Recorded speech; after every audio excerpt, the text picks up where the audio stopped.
So this is El Alamein, and this would be another special treat for me, being the vehicle guy and getting to participate in the on-foot action of Call of Duty. So again, naturally, I would include all these tanks and toys and try to mix up the action and make it fun.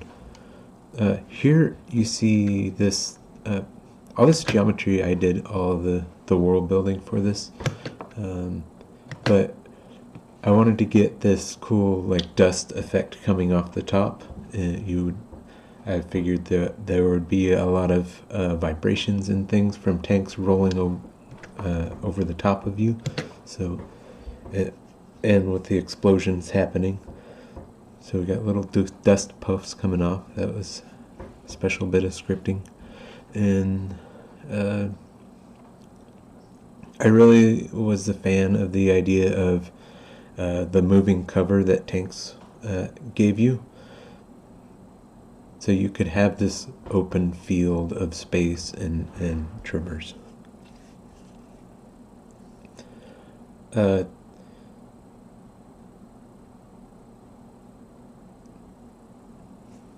think someone else came up with this idea of having things attached to the tank that were like carrots for the friendlies to follow, and you would just tell them to go follow the carrots, and they would go on the tank. Follow the tank.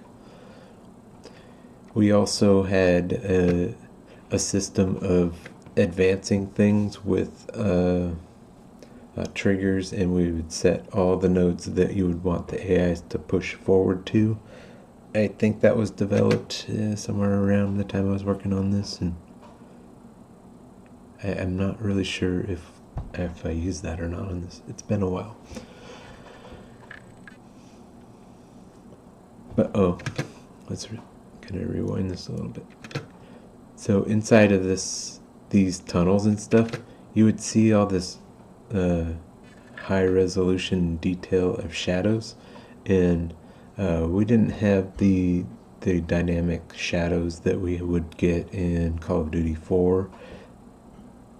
I mean, I think we did in this game initially, but then we kind of scaled back to where it was just the light maps.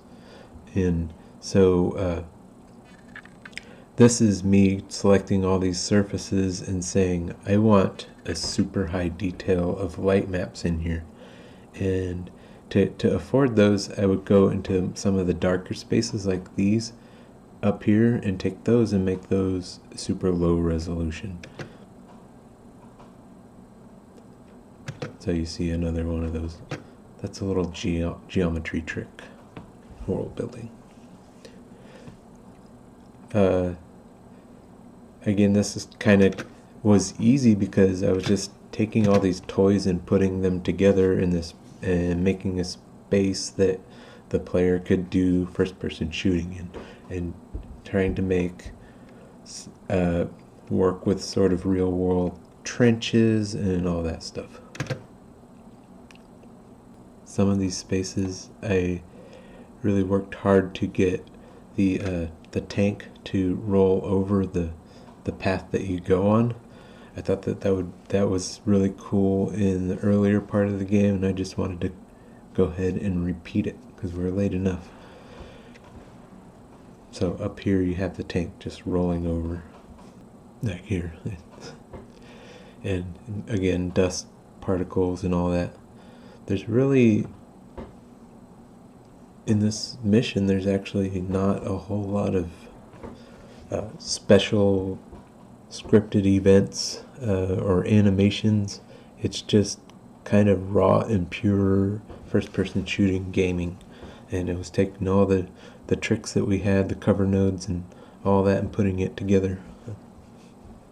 You have to get a little creative with spawning enemies, but I made there were enough cubby holes in the terrain to sort of bring enemies out. The use of smoke for cover is pretty handy. for big open spaces. You would use that, and we started using that in this game quite a bit.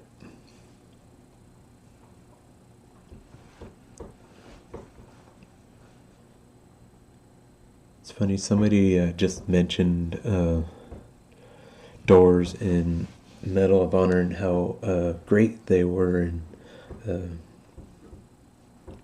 we sort of redefined doors, and in Call of Duty they were kind of like barricades, and you could never go through doors unless somebody sanctioned it. And here's Captain Price doing that. He's opening a door with the with the bomb. So that door you can go through.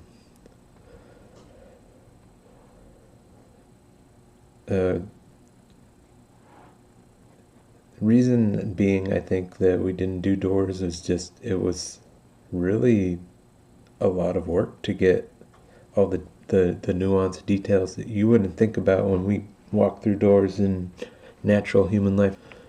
You just grab a handle, go through and open it, and it's no problem. But you have to deal with, like, you don't have all those physics. You have to, the player expects to have things kind of smoothed over for them, but how to define that is very hard. And then to just have a door kind of flapping there, you have to distinctly open it, and it could be very frustrating with having a real physical door there. So we just come up with, like, open 90 degrees open. If the player's standing in this space, then it stays open, and as soon as the player gets outside of the bubble, maybe we'll have the door auto close, or it stays open.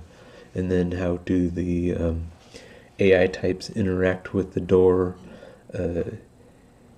is a whole rabbit hole of programming and decision making on how those work. So in Call of Duty, we just decided we're not going to deal with doors. We'd rather have more cool problems to deal with, like how to make these vehicles come out and how to make them fun to shoot at, and tailored to the action rather than the nuanced details of what happens with the door. I have to do an addendum to this because the video that I watched didn't take time to look to the left and right, and this is like something that was really cool that we did in Stalingrad of Call of Duty 1, and so I wanted to reuse it. And all of these guys over here are what we call drones, and they just simply follow a path and they play the animation. And so I was able to create something that was impossible to do with that amount of AI, to create a nice long sight line of enemy tanks and stuff. So rewatching my video, I just didn't see that in there, and I wanted to talk about it. This section was really cool. Yeah, there you have it, another level that I got to work on in Call of Duty 2. Thanks for watching.